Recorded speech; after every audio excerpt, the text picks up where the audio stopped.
은혜 받으실 하나님의 말씀은 창세기 48장 14절과 17절, 20절입니다. 창세기 48장 14절과 17절에서 20절 말씀 봉독해 드립니다. 먼저 14절입니다.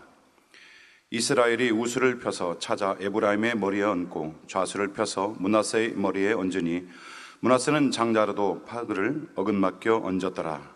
17절에서 20절입니다.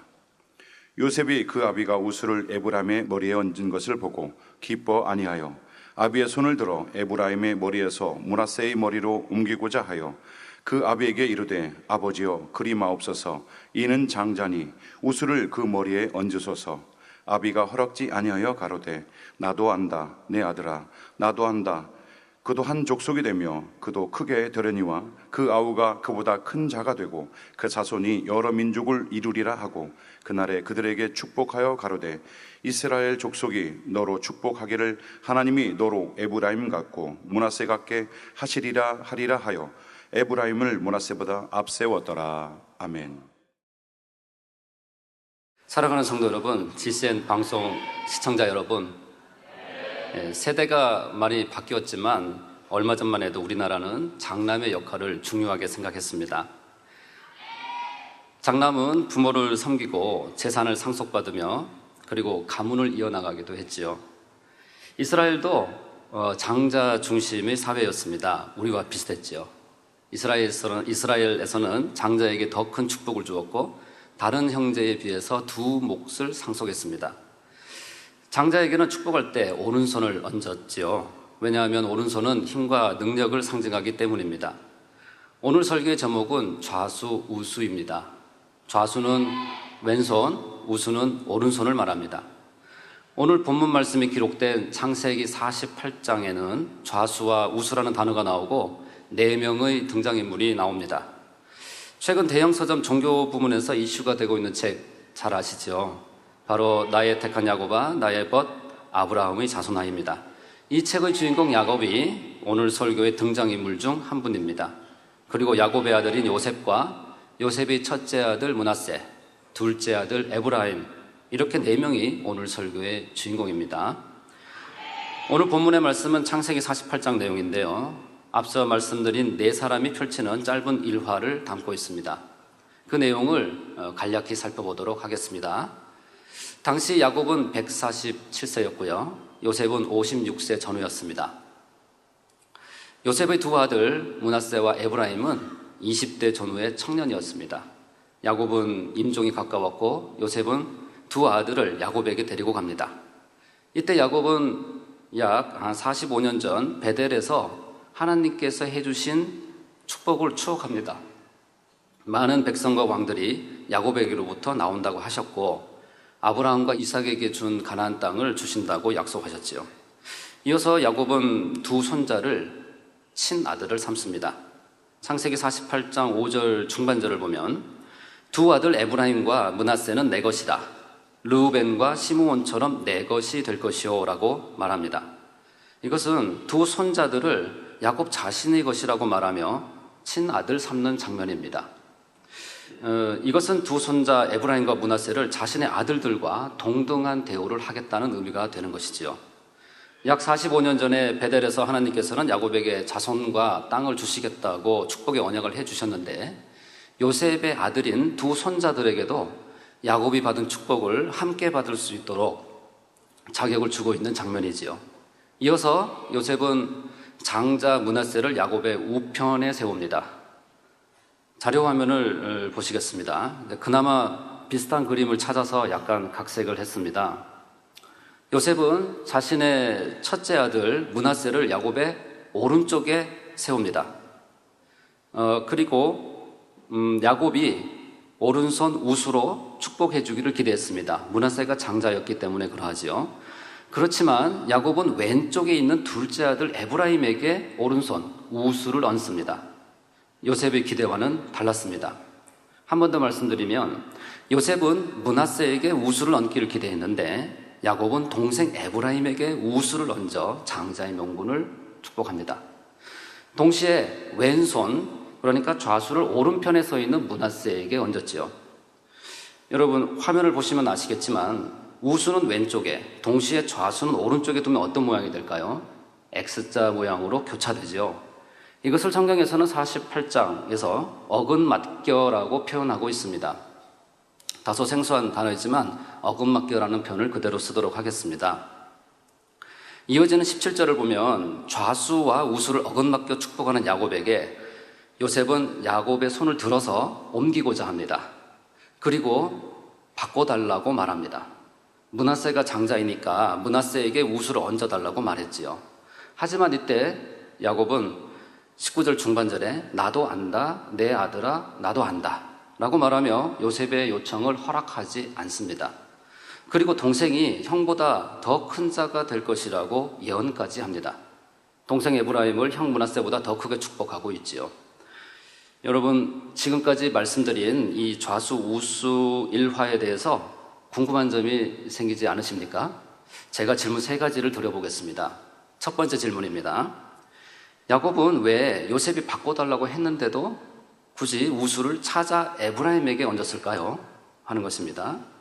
좌수 우수를 어긋맞겨까지 하면서 찾아 에브라임에게 우수를 얹은 이유가 무엇일까요? 혹시 자기 주장이 너무 강했던 것일까요? 두 번째 질문입니다. 왜 영적으로 더 뛰어난 요셉은 자신의 기대와는 다르게 축복하는 야곱을 잠잠히 따랐을까요? 세 번째 질문 드립니다. 좌수 우수를 어긋맞겨까지 하면서 축복했는데 그 축복이 그대로 성취됐을까요? 하는 것입니다. 이에 대한 해답을 본론에서 알아보도록 하겠습니다. 좌수 우수에 담긴 교훈을 잘 양식 삼아서 하나님께서 주시고자 하는 축복을 온전히 받아나가는 저와 여러분 모두 되기를 기원합니다. 오늘 말씀은 주로 2006년 목자님의 창세기 강의 225번에서 230번의 내용에 근거하고 있음을 말씀을 드립니다. 사랑하는 성도 여러분, 지금부터 좌수 우수라는 주제로 3가지 질문에 대한 해답을 공부해 보면서 우리 마음에 새겨야 할 교훈을 알아보고자 합니다. 먼저 첫 번째 질문입니다. 야곱은 왜 좌수 우수를 어긋맞겨까지 하면서 찾아 에브라임에게 우수를 얹었을까요? 입니다. 이에 대한 해답을 얻기 위해서 먼저 야곱의 아들들에 대해서 간략히 말씀을 드려야겠습니다. 야곱에게는 12아들이 있었습니다. 그런데 첫째, 둘째, 셋째 아들인 르우벤, 시므온, 레위는 큰 죄가 있어서 장자 명분을 이어받지 못합니다. 르우벤은 아비 야곱의 침상을 더럽혔고 시므온과 레위는 살인을 했었지요. 이 자세한 내용은 성경 창세기를 참조해 주시기 바랍니다. 그래서 족보상에는 넷째인 유다가 장자로 기록됩니다. 유다의 계보에서 다윗이 나오고 예수님이 오시는 것이지요. 한편 12아들 중 영적으로 가장 뛰어난 아들은 요셉이었습니다. 온영의 마음을 이루었지요. 요셉은 야곱의 70인 가족 모두가 애굽에서 정착하도록 하는 하나님의 섭리를 이루도록 쓰임받았습니다. 그리고 요셉은 12아들 중 가장 큰 축복을 받았습니다. 태어난 순서대로 보면 11번째이지만 실질적인 장자의 축복을 받지요. 당시 장자는 다른 아들에 비해 2배의 몫을 상속받는다 했습니다. 그래서 야곱은 요셉의 아들 2명을 자신의 친아들로 삼아서 요셉에게 2 몫을 상속할 수 있도록 했지요. 이로써 야곱의 12아들 중 하나님의 일이 사명이기 때문에 토지를 배분받지 않은 레위 지파를 제외하고 요셉의 2 아들 에브라임과 므낫세가 각기 한 지파씩 이뤄서 이스라엘의 12지파가 되지요. 다시 한번 말씀드리면 지금 화면에서 보시는 바와 같이 셋째 아들인 레위는 하나님의 일을 하기 때문에 토지를 배분받지 않아서 12지파의 이름에서 제외되고, 그리고 11번째 아들인 요셉은 자기 아들 2명이 각자의 한 몫을 받아서 지파에 포함이 됩니다. 그래서 결과적으로 말씀드리면 레위와 요셉이라는 이름은 12지파, 이스라엘 12지파에서 빠지고 에브라임 므낫세가 들어가서 12지파가 형성이 되는 것이죠. 정리하면 첫째로 태어난 아들은 르우벤이지만 족보에 기록된 장자는 유다입니다. 그러나 실질적인 장자의 명분은 온영의 마음을 이룬 요셉이었죠. 그래서 족보상으로는 유다가 장자고 영적인 장자는 요셉이라고 말하는 것입니다. 태어난 순서대로 본 육의 장자는 르우벤이었죠. 역대상 5장 1절 중후반절이 이것을 잘 설명해주고 있습니다. 장자의 명분이 이스라엘 아들 요셉의 자손에게로 돌아갔으나 족보에는 장자의 명분대로 기록할 것이 아니니라 라고 했지요. 이러한 요셉은 자신의 아들 중에서 첫째 아들인 므낫세가 장자의 명분을 이어나가기를 바랬습니다. 그러나 야곱은 둘째 아들 에브라임에게 더 큰 축복을 줍니다. 여러분, 여기서 야곱이 팔을 교차하면서까지 자기 주장을 고집하고 있는 것일까요? 답은 그렇지가 않습니다입니다. 야곱은 지금 하나님께서 주관하시는 대로 순종하고 있다는 것을 알 수 있습니다. 왜냐하면 요셉이 우수를 바꿔달라고 요청까지 하는데 나도 안다, 아들아, 나도 안다라고 거듭 말하고 있는 이 자체가 야곱이 하나님으로부터 주관받고 있다는 것을 보여주고 있기 때문입니다. 그러면서 동생이 형보다 더 큰 자가 된다고 예언까지도 하지요. 예언을 하는데 이것을 야곱이 자기 뜻대로 말하고 있다고 할 수는 없습니다. 그래서 하나님의 주관을 받고 있다는 확실한 증거가 될 수가 있지요. 더욱이 야곱은 잘 아시다시피 영의 사람이 됐습니다. 사사로운 감정이나 인간적인 정의나 생각에 치우치지 않았다고 할 수 있습니다. 야곱은 경적받는 마지막 순간까지 하나님 뜻에 순종하면서 자기 할 바를 했습니다. 온영의 마음을 이루기까지는 부족한 점이 있었지만 그래도 분명히 그는 영의 사람이었습니다. 이처럼 하나님의 뜻에 따라 순종하는 것이 매우 중요합니다. 그러면 성령 시대에 살고 있는 우리는 어떻게 해야 하나님의 주관을 받을 수 있을까요? 네, 성령 시대에는 주관을 받는 것이 더욱 수월하다라고 할 수 있습니다. 왜냐하면 하나님께서 성령님의 모습으로 우리 한 사람 한 사람의 마음 안에 내주하고 계시기 때문입니다. 그래서 성령 시대의 우리는 주로 우리 마음 안에 계신 성령의 음성으로 주관받습니다. 참조로 하나님의 음성 그리고 주님의 음성, 성령님의 음성은 서로 차이가 있습니다. 구약 시대에는 주로 하나님의 음성을 들었습니다. 하나님의 음성과 주님의 음성은 누군가가 말로 들려주는 것처럼 외부에서부터 음성으로 듣게 되는 형태이지만 성령의 음성은 성령께서 마음 안에 계시기 때문에 마음 안에서 들립니다. 그러면 마음 안에 계신 성령님은 어떤 방법으로 우리에게 음성을 들려주실까요? 우리 마음 안에 있는 바로 진리를 떠올려 주십니다. 진리를 떠올려 주셔서 진리대로 행할 수 있도록 도와주시지요. 그러면 만약 마음 안에 진리만 있다면 어떻게 될까요? 진리만 있기 때문에 진리대로 행할 수 있게 됩니다.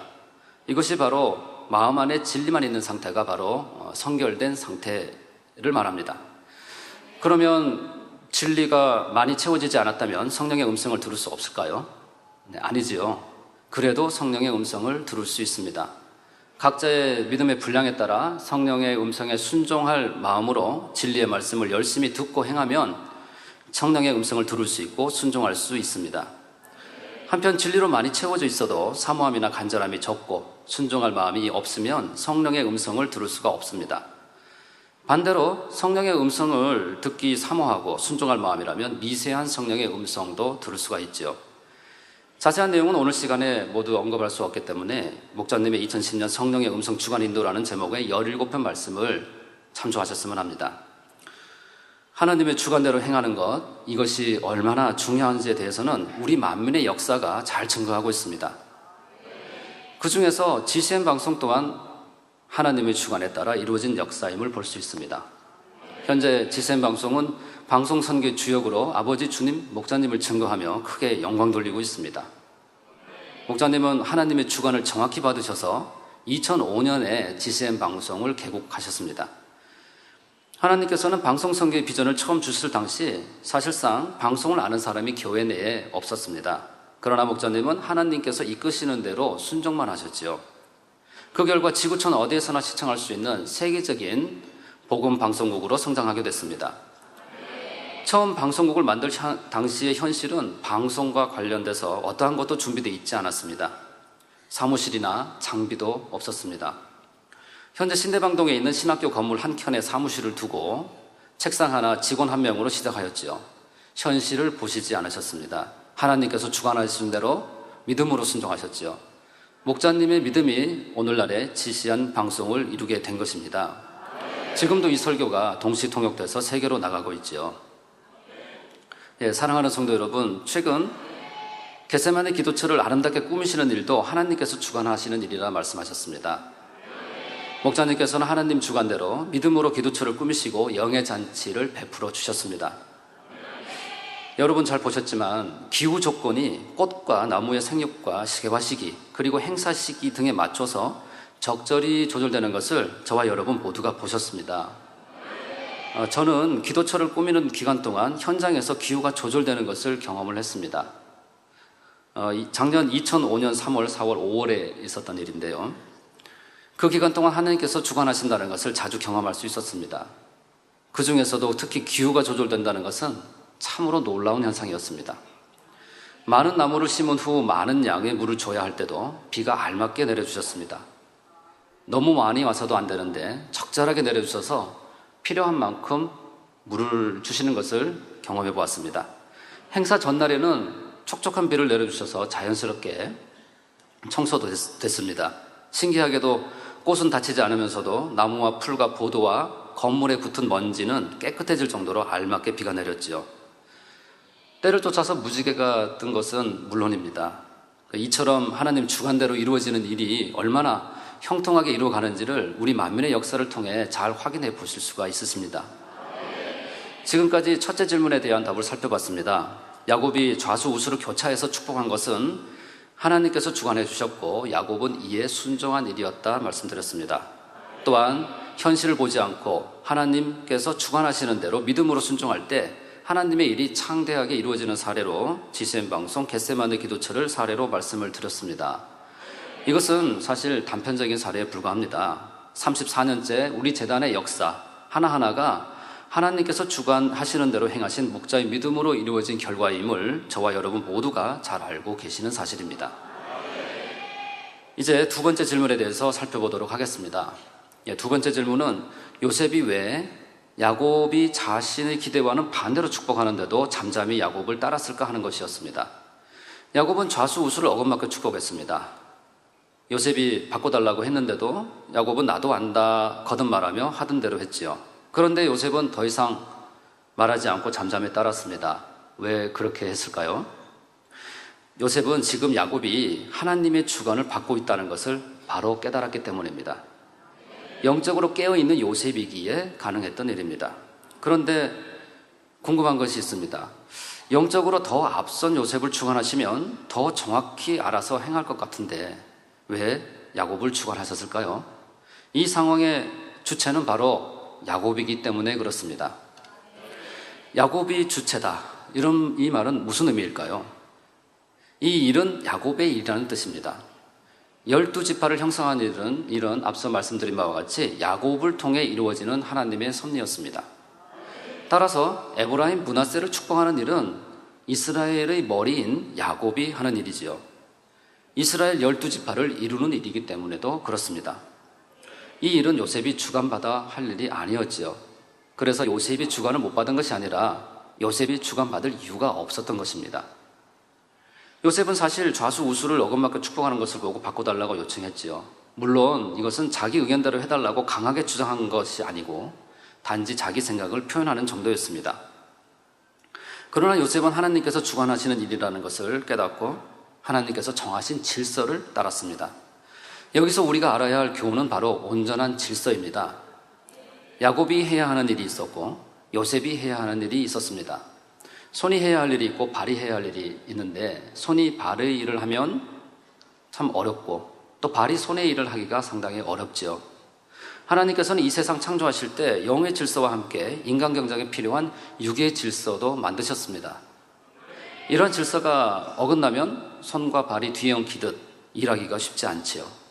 고린도전서 12장 27절에 너희는 그리스도의 몸이요 지체의 각 부분이라 했습니다.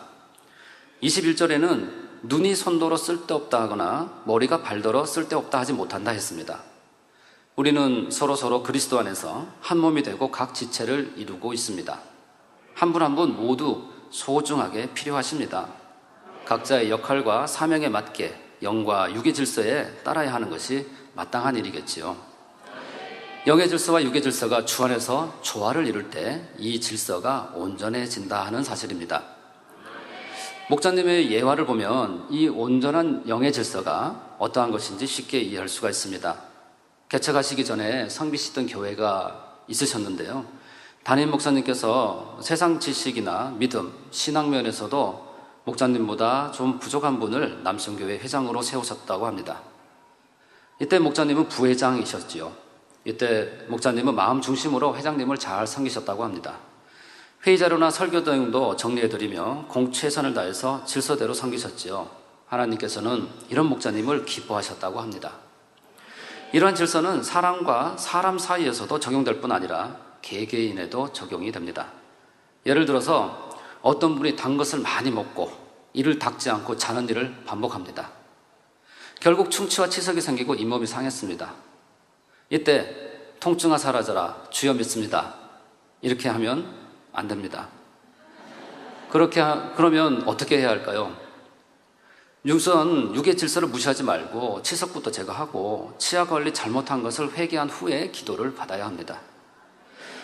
물론 기도를 받으면 통증이 물러갈 수 있습니다. 그러나 근본을 해결하지 않으면 통증이 다시 옵니다.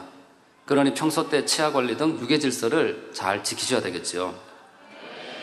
그렇다고 해서 매일 이를 5번, 6번 닦으라는 말씀은 아니지요. 적절히 조화를 이루어서 지켜나가야 되겠습니다. 요셉의 경우 야곱이 육의 아버지이기 때문에 육의 질서를 존중하기도 했습니다. 그렇지만 그것보다도 하나님께서 주관하시는 일이기 때문에 그에 순복하면서 영의 질서를 더욱 온전히 이루는 차원이었습니다. 내 생각과는 맞지 않으니까 아버지이니까 육의 질서를 지켜드리자. 이번에는 영의 질서는 내세우지 말자 하며 양보하는 차원이 아니었습니다. 육의 질서를 존중함으로써 오히려 영의 질서를 더욱 온전히 이루는 차원이었습니다. 이처럼 온전한 질서는 영의 질서, 육의 질서, 어느 것 하나라도 어그러뜨리지 않고 조화될 때 온전히 이루어진다는 사실을 알아야 되겠습니다. 네, 성도 여러분, 다음으로 셋째 질문에 대해서 살펴보도록 하겠습니다. 셋째 질문은 야곱의 축복대로 됐을까 하는 것입니다. 창세기 48장 19절과 20절에 기록된 야곱이 해준 축복의 내용을 요약하면 에브라임이 여러 민족을 이루며 번성한다는 점과 형 므낫세보다 더 큰 축복을 받으리라는 점, 이 두 가지였습니다. 그러면 이대로 이루어졌을까요? 성경상의 기록을 몇 가지 살펴보도록 하겠습니다. 에브라임이 축복을 받고 애굽에서 약 430년이 지나고 또 출애굽 시대, 광야 시대 약 40년이 흘렀습니다. 여호수아는 백성을 이끌고 가나안 땅에 들어가 정복하기 시작합니다. 이때 여호수아가 바로 에브라임 지파입니다. 그래서 에브라임 지파의 영향력이 클 수밖에 없었지요. 10개 지파가 모여 이루어진 북이스라엘 왕국, 잘 아시죠? 그 북이스라엘 왕국 초대왕 여로보암이 바로 에브라임 지파였습니다. 그래서 북이스라엘의 주도 세력이 에브라임 지파였던 것입니다. 이사야서나 호세아서, 예레미야서 등에서 볼 수 있는 에브라임이라는 표현은 바로 북이스라엘 전체를 뜻하는 것입니다. 에브라임 지파가 북이스라엘의 대표 지파였기 때문에 그러하기도 합니다. 이렇게 간단히 말씀드린 이 역사는 애굽에서 종살이할 때부터 북이스라엘까지 약 1200년 동안 이루어진 일들입니다. 이 기간 동안 에브라임은 야곱의 축복대로 여러 민족을 이뤘고 영향력 면에서 그 겉모습이 므낫세 지파보다도 훨씬 우세했습니다. 야곱의 축복대로 성취됐다고 할 수가 있죠. 그런데 앞으로 일어날 일을 기록한 요한계시록 7장을 보면 우리가 유심히 봐야 할 기록이 있습니다. 장차 이루어질 7년 환란 때 이스라엘 각 지파에서 인침을 받아 구원받게 될 총 14만 4천 명이 있는데요. 여기서 에브라임이라는 이름을 찾아볼 수 없다는 사실입니다. 계시록 21장 12절에는 새 예루살렘 성의 12진주문을 묘사하고 있습니다. 진주문 하나에 한 지파씩 이름이 쓰여지지요. 그런데 여기에 에브라임이라는 이름이 쓰여지지 않게 되는 것입니다. 그렇다면 에브라임 지파의 결국은 축복이라고 할 수 있을까요? 이 점을 어떻게 설명해야 될까요? 무엇 때문인지 에브라임 지파에 대해서 조금 더 살펴보도록 하겠습니다. 에브라임의 어머니 아스낫은 애굽의 제사장 보디베라의 딸이었습니다. 이방인이었죠. 에브라임은 청년이 됐을 때 야곱으로부터 장자의 명분을 이어받습니다. 형 므낫세보다도 더 큰 축복의 말씀을 받지요. 그로부터 약 470년 후에도 모세로부터 에브라임은 만만, 므낫세는 천천히라며 야곱과 유사한 축복의 말씀을 받았습니다. 야곱의 축복과 장자의 명분을 이어받은 에브라임 후손들은 요셉의 후손이라는 것에서 우월감이 있었습니다. 일례로 여호수아서 17장 14절을 보면 가나안 땅에서 12지파가 토지를 나누어 가질 때 정복할 땅을 배분받는 것이죠. 이때 요셉의 후손들이 이렇게 말합니다. 우리가 크게 이뤘는데 왜 토지를 한 분깃만 주느냐며 여호수아에게 항변하죠. 이때 여호수아는 에브라임 지파였습니다. 요셉의 후손들이 요셉의 후손이었던 이 여호수아에게 항변을 하는 장면이죠. 장자의 축복을 이어받았고 2배의 분깃을 받아야 한다는 우월의식을 보여주는 장면입니다. 내가 더 낫다, 우리 지파가 더 우월하다는 면이죠. 이것은 교만에 해당이 됩니다. 사사시대에도 에브라임 지파의 성장을 볼 수 있는 2개의 큰 사건이 있습니다. 미디안 족속을 쫓아낸 기드온에게 왜 우리를 미디안과 싸울 때 부르지 않았냐고 불평하며 크게 다툰 지파가 있었는데 바로 에브라임 지파입니다. 이것은 자신 지파에 대한 우월의식, 내가 더 뛰어나다는 생각, 바로 교만이었지요. 사실 미디안 족속 주변에 있던 지파들만 불렀고 부르지 않은 지파가 에브라임 지파 말고도 더 있었습니다. 그런데도 에브라임 지파는 자신들을 부르지 않았다며 불평하며 다퉜지요. 사사 입다가 암몬 족속을 물리칠 때도 그러했습니다. 이번에도 에브라임 지파는 자신들을 전투에 부르지 않았다며 시비를 걸었습니다. 입다와 입다의 불을 불사르겠다고 엄포를 놓지요. 그런데 기드온은 에브라임 지파를 포용했지만 입다는 기드온과 달랐습니다. 포용하지 않습니다. 적을 무찔러 주었는데 어째서 나와 싸우자라고 하냐라고 하면서 오히려 에브라임 지파를 공격했습니다. 이때 에브라임 지파는 므낫세 지파와 섞여 있었습니다. 이때 입다는 또 므낫세 지파의 수장이었습니다. 그러면 에브라임 지파와 므낫세 지파가 섞여 있는데 그 중에서 에브라임 지파 사람들만 쳐야 되는데 어떻게 곤란했을까요? 바로 에브라임 지파의 사투리를 이용했습니다. 에브라임 지파는 쉬 발음을 잘 못하고 쉬로 발음하라고 하면 시라고 발음을 합니다. 그래서 쉬볼렛이라고 발음하라고 이렇게 해보고 쉬볼렛이라고 발음하지 않고 시볼렛이라고 발음을 하게 되면 에브라임 사람이라고 간주하고 그 자리에서 죽였습니다. 참 굴욕적으로 목숨을 잃게 되죠. 이때 목숨을 잃은 에브라임 사람이 4만 2천 명입니다. 에브라임 지파의 우월의식, 교만함이 낳은 패망이지요. 게다가 에브라임 지파는 우상을 적극적으로 섬겼습니다. 그 역사를 보면 여호수아서 16장 10절에서 볼 수 있는데요. 가나안 땅에 들어간 에브라임 지파가 이방 족속을 모두 내몰지 않고 종으로 부리는 장면이 나옵니다. 에브라임 지파가 우상을 섬긴 역사가 초기로 거슬러 올라가는 것이죠. 그 결과 이방 족속이 섬기던 우상 숭배가 에브라임 지파에 깊숙이 들어가게 되는데요.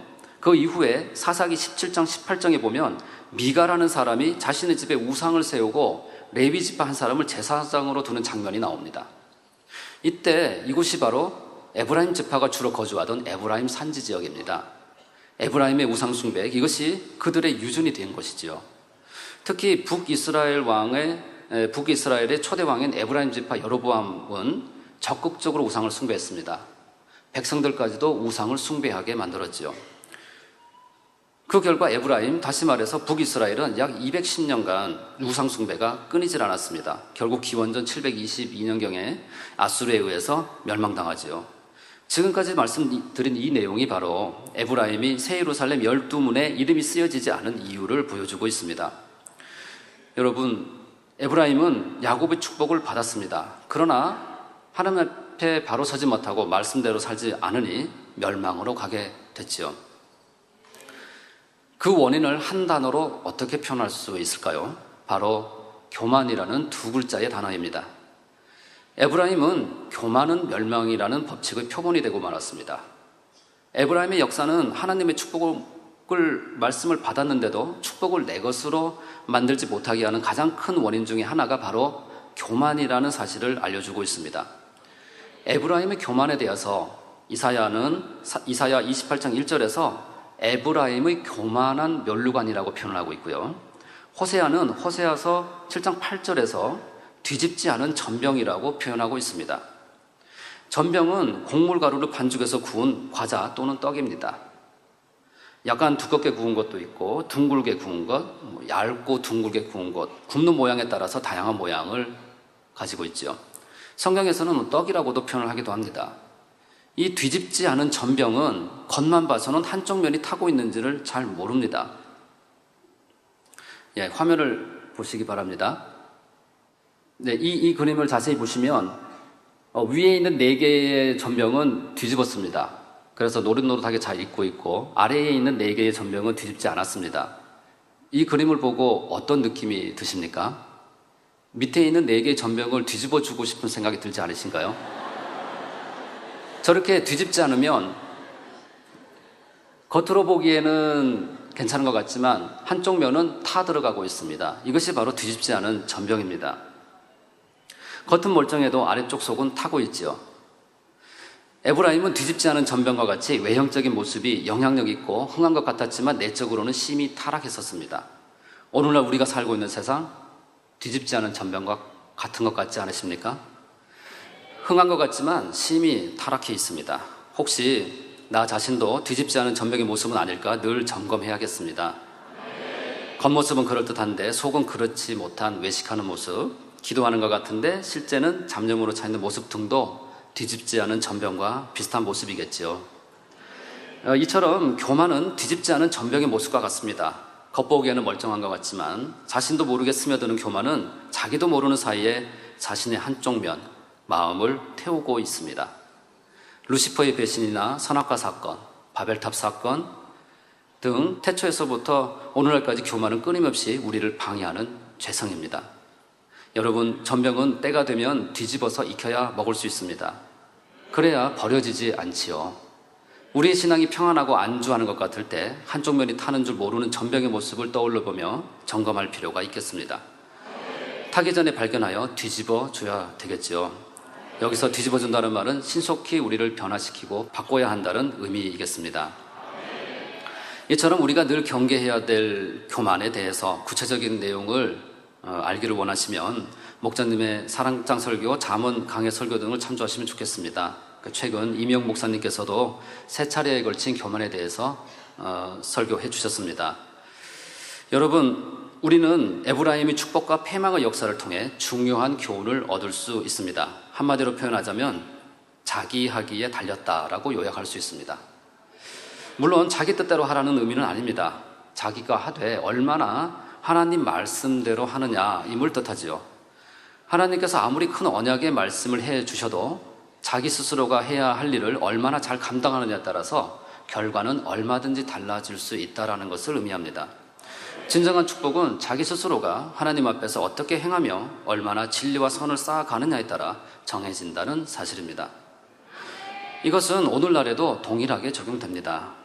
하나님께서 아무에게나 축복의 말씀을 주시거나 아무에게나 축복 기도하도록 주관치도 않으십니다.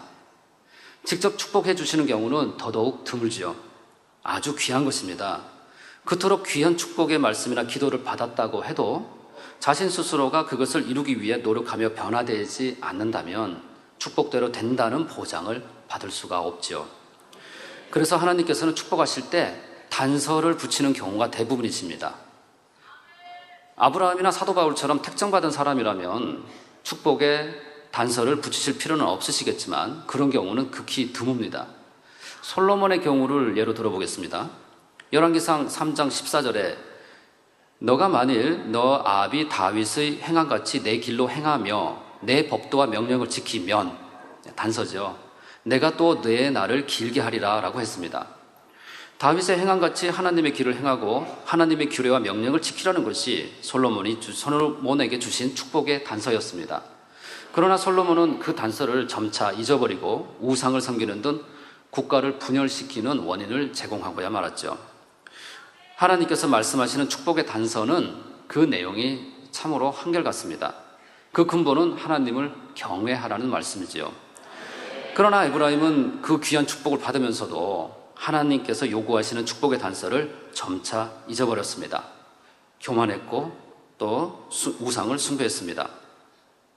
오늘날 저와 여러분 모두는 늘 축복의 말씀과 기도를 받아오고 있습니다. 참으로 귀한 축복을 받고 있죠. 이 축복이 온전히 내 것이 되려면 하나님께서 주시는 단서들을 지키고 행하며 변화돼 나가는 것이 지름길이겠습니다. 신명기 10장 13절에 내가 오늘 내 행복을 위하여 내게 명하는 여호와의 명령과 규례를 지킬 것이 아니냐라고 했지요. 그러면 그 축복의 단서가 무엇인지 알아야 단서를 지킬 텐데요. 그 단서는 어떻게 알 수 있을까요? 바로 성경 66권에는 축복의 말씀과 함께 축복받기 위한 단서들이 기록되어 있습니다. 그 단서들은 축복받는 방법들입니다. 요약하면 하라, 하지 말라, 지키라, 버리라에 대한 내용들이지요. 이처럼 하나님께서 주시는 축복의 말씀을 온전히 자신의 것으로 이루기 위해서는 단서를 지켜나가는 과정에 충실해야 합니다. 축복의 말씀을 주셨으니 축복대로 되게 해달라고 기도만 해서는 또는 아무 일도 하지 않으면 축복이 이루어지지 않습니다. 결과만 바라볼 일은 아니지요. 축복의 언약을 해주셨다고 해서 그것으로 다 된다는 것은 아닙니다. 만일 그러하다면 아무것도 하지 않으면서 약속대로 축복해 주세요라고 기도만 하고 있겠지요. 그러므로 우리 하나님께서 주신 축복을 보장받기 위해 합당한 모습으로 변화되도록 노력하면서 약속대로 이루어달라고 기도해야 합니다. 하나님께서 주신 축복의 말씀이 이루어질 것을 믿습니다. 축복이 이루어지기 위해서 지금 제가 무엇을 해야 하고 어떻게 해야 하는지 알려주세요 라고 간구하면서 과정에 충실해야 하는 것입니다. 그럴 때 하나님의 축복의 말씀과 축복의 기도가 온전한 열매로 맺혀질 수가 있지요. 또한 축복의 단서를 지켜나가는 과정에 충실하려면 결과를 확신해야 합니다. 그래야 소망을 가지고 그 과정을 힘들지 않게 갈 수가 있습니다. 그런데 우리에게는 천국 새 예루살렘에 대한 확고한 소망이 있습니다. 바로 만민의 목자님을 통해서 34년간 펼쳐진 권능의 역사가 새 예루살렘이 있다는 것을 확실히 믿을 수 있도록 해주셨기 때문입니다. 최근 기도처를 꾸며서 우리에게 보여주시는 것도 천국에 대한 확고한 소망을 더해 주시기 위한 것이었습니다. 잠시뿐의 이 땅에서의 경작 기간을 마치고 가게 될 우리의 본향 천국을 확신하면 이 땅에서의 기다림이 힘들지 않겠지요. 이처럼 하나님께서 주신 언약의 말씀에 대해서 확고한 신뢰와 믿음이 있을 때 축복의 결과를 이루기 위한 이 과정에도 충실히 할 수 있습니다. 만일 축복해 주신 말씀대로 단서를 지키며 과정에 충실했는데 원하는 대로 이루어지지 않는 경우가 있습니다. 겉보기에는 상황이 악화된 것처럼 보이기도 하죠. 이런 경우는 어떠한 경우일까요? 이것은 오히려 큰 축복인 경우가 있습니다. 그래서 결과에 대해서 인내가 필요합니다. 그래도 꼭 이루어질 것이라는 확고한 신뢰가 있으면 오래 참는 인내가 힘들게 느껴지지 않을 것이지요. 히브리서 10장 36절에 너희에게 인내가 필요함은 너희가 하나님의 뜻을 행한 후에 약속을 받기 위함이라 라고 하셨습니다. 우리에게 주신 축복의 말씀들을 이루기 위해서 우리에게 인내가 필요함을 말씀하시는 것입니다. 우리 교회의 역사 자체가 바로 그 대표적인 사례입니다. 우리 교회는 1982년 개척 이래 급속한 부흥으로 1993년에 이미 미국 크리스천 월드지의 세계 50대 교회에 선정되기도 했었습니다. 아버지 하나님은 개척 당시부터 세계 선교 비전을 주시며 계속된 큰 부흥으로 축복해 주셨지요. 그런데 98년부터 99년까지 교회 차원의 큰 시험이 세 차례 왔습니다. 이로 인해 교회 성장이 멈춤도 됐고 외적으로 큰 충격을 받았죠. 그러나 이것을 계기로 성도님들은 더욱 하나 되어 기도하고 선을 쫓아 행하며 큰 고난을 이겼습니다. 그러자 어떻게 되었습니까? 오히려 목자님의 권능이 세계를 향해 펼쳐지고 그 결과는 가히 폭발적이었습니다. 2000년 우간다 연합 대성회를 시작으로 해서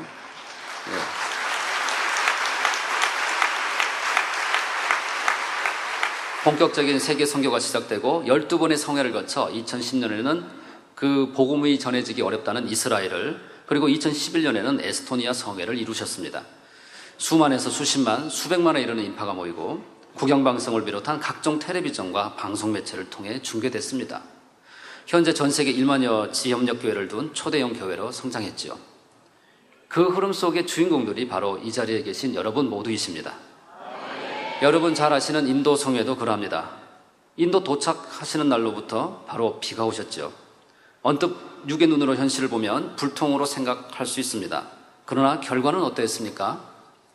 비가 오히려 축복이었습니다. 당시 인도는 가뭄이 극심했었기 때문에 인도 도착과 함께 내려주신 비는 인도의 크나큰 축복이었죠. 앞서 말씀드린 우리 교회의 역사에 비할 것이 되지는 않지만 저 또한 개인적으로 그런 상황을 겪은 적이 있습니다. 2012년 7월 초에 저는 목사님으로부터 귀한 축복 기도를 받았습니다. 그런데 그 다음날 반석의 믿음이라고 또 말씀을 해주셨죠. 그런데 그 다음날 오전 축복 기도를 받은 후 약 36시간 후에 저는 대학교 교수직에서 파직됐습니다. 이례적인 일이었습니다.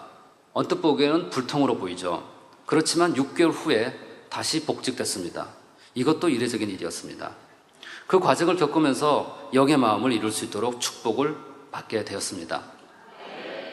소개해드린 몇 가지 사례와 같이 축복 기도를 받았는데 육으로 보기에는 오히려 잘못된 것처럼 보이는 경우, 바로 영적으로 더욱 잘되게 하는 축복인 경우가 있음을 잘 분별해서 신앙생활에 바르게 접목하는 지혜가 필요하겠습니다. 여기서 한 가지 알아야 할 중요한 사항을 말씀드리겠습니다. 에브라임 지파가 멸망으로 갔다고 했습니다. 그러면 에브라임 지파에 속한 사람들 모두가 멸망으로 갈 수밖에 없었을까요? 이렇게 질문하는 분이 있으셨습니다. 어떨까요? 네, 답은 그렇지가 않습니다. 그 지파 안에서도 옳은 길을 간 사람들도 있습니다. 하나님께서는 공평하시고 공의로우시죠. 히브리서 1장 8절 후반절에 주의 나라의 홀은 공평한 홀이니라 라고 말씀하셨습니다. 공평하신 하나님께서는 한 사람 한 사람 마음과 중심을 다 아십니다. 지파 전체의 흐름은 말씀대로 이루어져 갑니다. 하지만 그 안에 속한 개개인은 각자 얼마나 하나님 뜻대로 사느냐에 따라 받는 축복과 미래가 달라집니다. 단체에 적용되는 공의가 있고요, 개인에게 적용되는 공의가 있습니다. 이것이 정확히 맞물려지면서 전체적인 하나님의 공의가 나타납니다. 실제로 에브라임 지파 사람이라 하더라도 북이스라엘의 우상 섬김을 피해서 남유다로 이주한 사람들도 있고요, 다윗을 도와서 함께 협력한 에브라임 사람도 있습니다. 히스기야 왕 때 우상을 없애는 작업을 했었는데 그때 참여한 에브라임 사람들도 있었죠.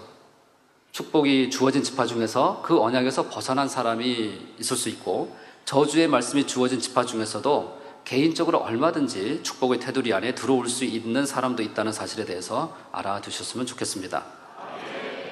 에브라임이 야곱의 축복대로 됐는가에 대한 질문에 대해서 지금까지 살펴보았습니다. 사랑하는 성도 여러분, 지금까지 좌수우수라는 주제로 세 가지 질문에 대해서 공고해봤습니다. 그 답을 다시 한번 요약을 해보겠습니다. 첫째, 야곱이 좌수우수를 어긋맞게 축복한 것은 자기 생각대로 한 것이 아니었습니다. 야곱은 세상의 관습대로 하지 않고 하나님의 주관대로 순종했습니다.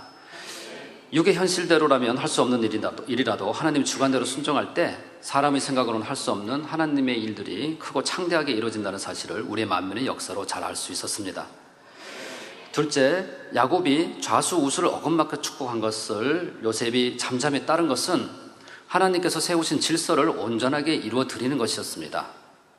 영의 질서, 육의 질서가 서로 조화되어야 영의 질서가 더욱더 온전해진다는 사실을 교훈으로 얻을 수 있었습니다. 세 번째입니다. 에브라임은 야곱의 축복대로 됐지만 교만으로 멸망했습니다. 이것은 아무리 특별한 축복과 기도를 받았다 해도 자기 하기에 따라, 다시 말해 얼마나 하나님 뜻대로 행하며 살아가느냐에 따라 각자에게 주어지는 축복과 미래가 달라진다는 교훈이었습니다. 이제 결론을 말씀드리도록 하겠습니다. 야곱은 좌수우수를 어긋맞게 해서 에브라임에게 우수로 축복했습니다. 요셉은 기대와 달랐지만 하나님의 뜻을 깨닫고 순복했죠. 영의 질서를 지켜드렸습니다. 하나님은 야곱을 이스라엘 민족의 머리로 두셨습니다. 이스라엘 12지파를 이루는 일은 야곱의 일이었죠. 바로 야곱의 역할이었습니다. 그래서 야곱이 두 손자에게 축복하는 일은 야곱의 일이었습니다. 야곱이 하나님의 주관대로 축복한 내용은 그 결과로 볼 때 야곱의 역할 범위 내에서 이루어진 일이라 볼 수 있습니다. 에브라임은 야곱이 축복한 대로 약 1200년간 번성했습니다. 축복대로 됐지요. 그런데 에브라임은 훗날 새 예루살렘 12문에 이름이 쓰여지지 않습니다. 교만했고 끊임없이 우상을 섬겼기 때문입니다. 이처럼 아무리 큰 축복 말씀 받아도 자기 하기에 따라 결과는 달라집니다. 야곱이 좌수와 우수를 어긋맞게 축복할 때에 요셉은 이러한 상황을 잠잠히 영적으로 받아들였습니다. 요셉은 다음의 사실을 잘 알고 있었기 때문입니다. 야곱을 통해서 하신 하나님의 축복은 이스라엘을 이루는 야곱의 역할이라는 사실, 진정한 축복은 자기 하기에 따라 달라질 수 있다는 사실이었죠. 여기서 우리는 축복권에 대해서 생각해 봐야겠습니다.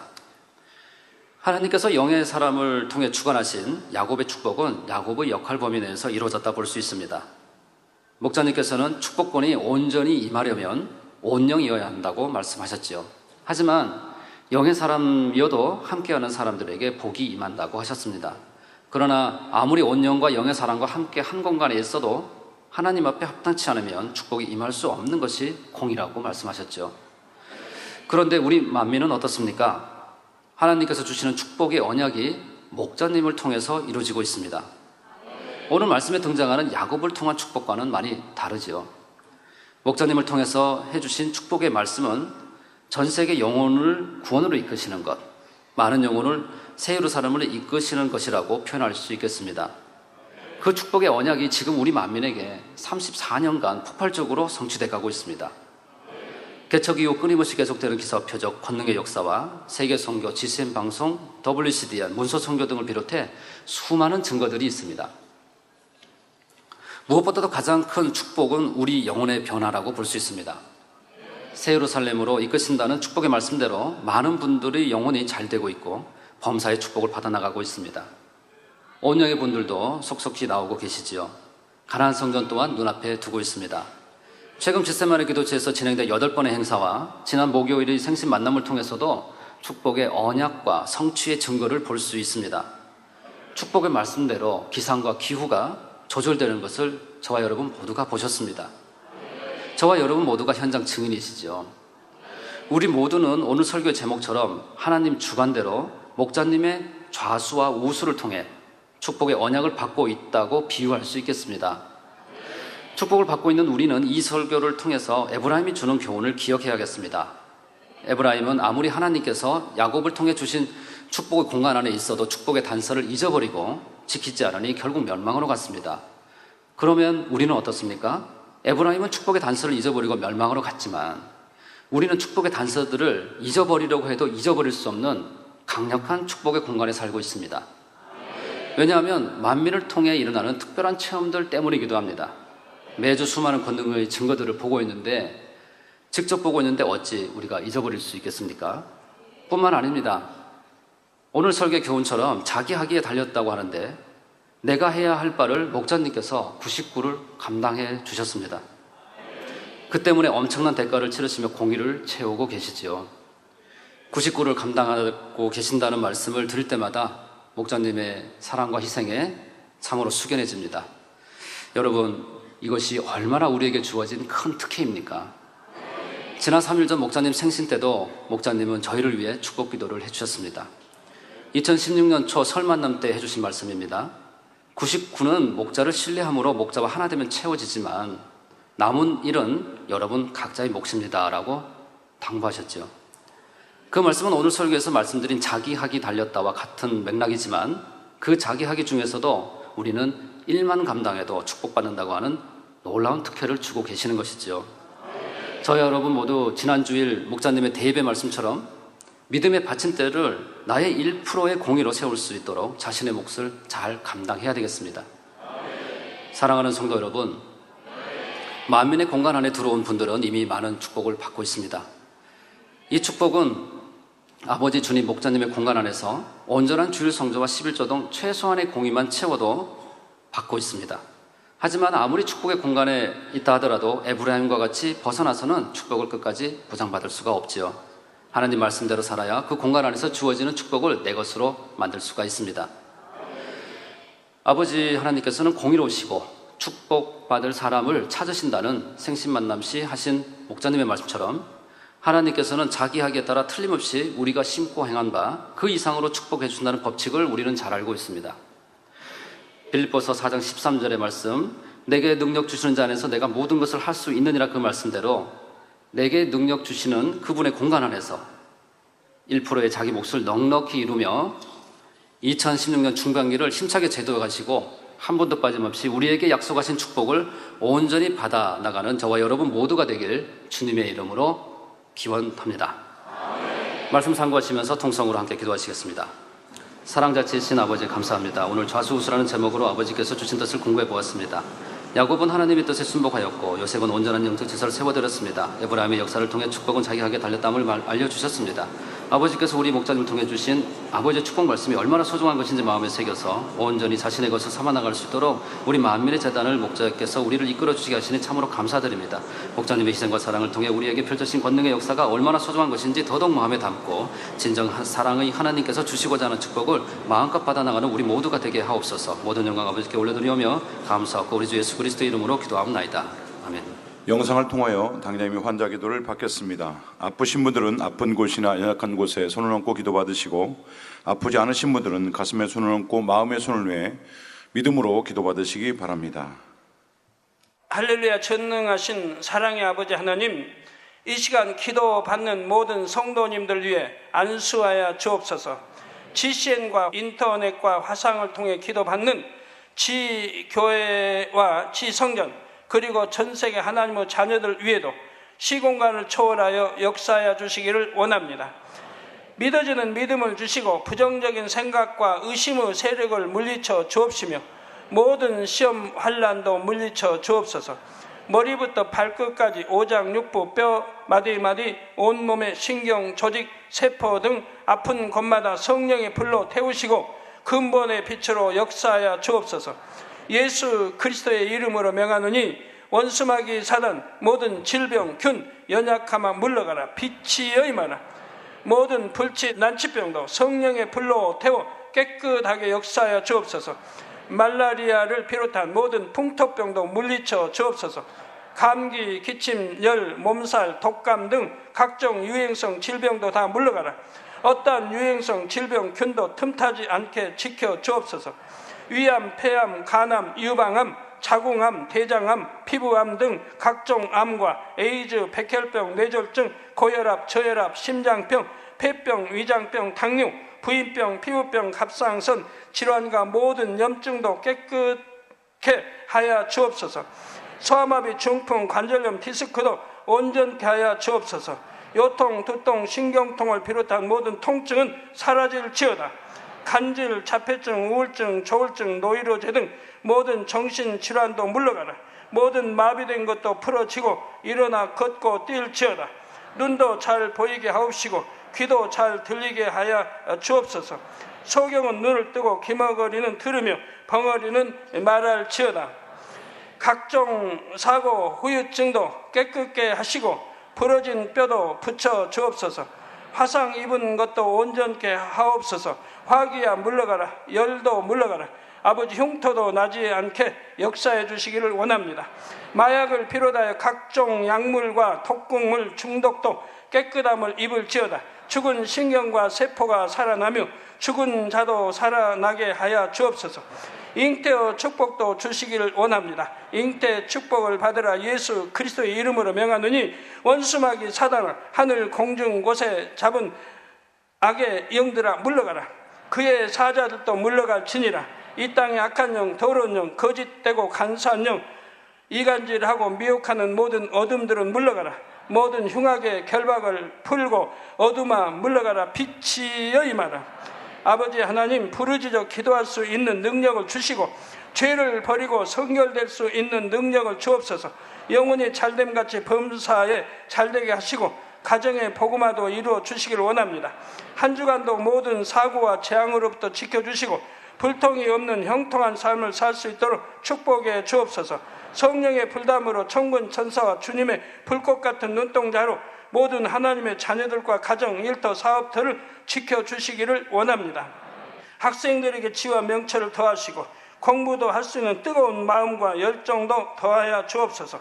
마음과 생각을 세상에 빼앗기지 않도록 지키시고 하나님을 뜨겁게 사랑하는 학생들로 축복하여 주옵소서. 하나님의 자녀들이 먹으나 마시나 입으나 무엇을 하든지 하나님 앞에 영광 돌리는 삶이 되게 축복하여 주시기를 원합니다. 나는 하나님을 만났노라, 체험했노라, 응답 받았노라, 축복 받았노라, 간증하는 입술이 되게 역사하여 주옵소서. 아버지 하나님 감사합니다. 홀로 영광 받으옵소서. 우리 주 예수 그리스도의 이름으로 기도하옵나이다. 아멘.